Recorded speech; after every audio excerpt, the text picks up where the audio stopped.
Minnesota Vikings pull off the W in Chicago at Soldier Field, man. They pull it off. You know what I'm saying? But I'm going to ask this question, man. Our team pulled off this win, but at what cost? All right.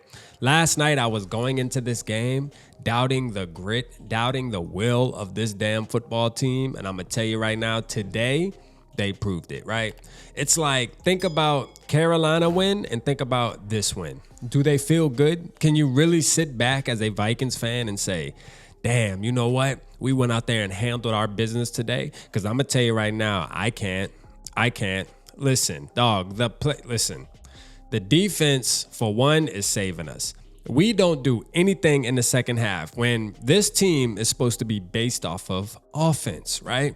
You have a veteran quarterback. You have a guy that's supposed to be out there and take command. Again, I said this last night. The lack of leadership is the downfall of this football team. We have none. Okay? We deserve to lose that game. I'm going to keep it real with you, man. We definitely deserve to lose that game. If Justin Fields did not get injured, we were taking the L today. That's a fact. We were taking the L. You know, shout out to Tyler Badgett coming in with some heart. And, hey, he did his thing, man. He challenged us, bro. He challenged us. Now, he threw that last duck. My boy Byron Murphy finally got him an interception, although it was a fluke one, but he got it to close out the game. But, man, Alexander Madison, 44 yards on the ground. Cam Akers had a couple good runs here and there towards the end of the game to close the game out. But this defense was definitely flying around. I like what I seen on the defensive side of the ball. DJ Wanham, again, proving that he's a player that you definitely can keep on the roster because he's somebody that can come in and fill in for a starter. And possibly, man, I don't know, man. He gets better every year, in my opinion, where he might be a piece, man, that you got to start putting out there, bro. Like, I'm going to keep it real, man. Like, when somebody goes down, that boy comes in and makes noise, right? Right off the rip, man, get a nice sack. You feel me? Daniil Hunter doing his thing. I think he had, two or three sacks today. So, hey, look, the defense, for the most part, is doing what they're supposed to be doing. That's not the issue with this football team, okay? Brian Flores is handling his business. I'm going to tell you, man, this offense, man, this head coach, Kevin O'Connell, and this damn offense is embarrassing, bruh. It's embarrassing. Now, Kirk Cousins throws the interception. We can blame that on protection. But again, I'm going to say this. Kirk Cousins, being a veteran, as long as you've been, you should know the slide protection over. There's no reason for stuff like that to be happening, right? And I don't care, man. You are the quarterback. We got to stop making excuses for a guy that's been doing his job for 12 years. You know what I mean? Like, it don't matter what kind of job you got. Think about the job you at right now. If you've been there 12 years, you know what the hell need to be done. You hear me? Like, and it's simple as that, even with football.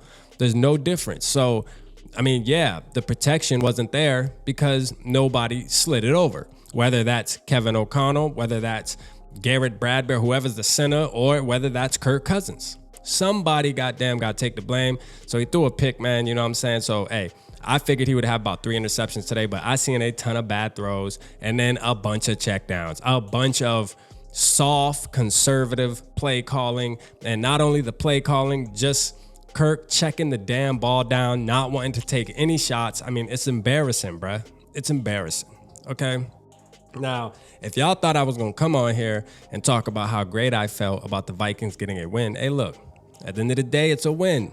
It's all right. We won. You feel me? We 2. Now we only 2-4. We got to play San Francisco on Monday night next week. We'll see what happens, right? So at the end of the day, technically, I guess we won a game. We have an 11% chance now to make the playoffs instead of a 2% chance if we would have lost this game. But it makes no difference to me, man. I'm going to ask, man, we won this game, but at what damn cost? You hear me? At what cost, man? Because this team is not ready. We're supposed to be an offensive team, really? I think SK told me, man, we're switched, man. We're a defensive team now. And this defense, honestly, isn't that good either. To be real with you, it isn't that good either. It looked good going up against a guy who played D2 football that had to come in for their starting quarterback. It looked pretty decent against that, you know what I'm saying? But again, we can get exposed real quick. we can get exposed real quick. And they were moving the ball down the field to win the game by 1 point if they would have scored. You know what I'm saying? So, man, again, this team has a lot to work on. We definitely have to make changes. I think changes are coming. I even think in the locker room and even the higher ups feel like, just like how we probably feel when it comes to, yes, we got the W, but there's some things that need to be changed, man. Something's just not looking right. Something's just not looking right. Something's not feeling right. But let me know how y'all feel, man. At the end of the day, again, skull side or no side, man. Vikings got the dub, 19-13. It is what it is, man. Call it for what it is. Drop it down in the comments. Holla at your boy.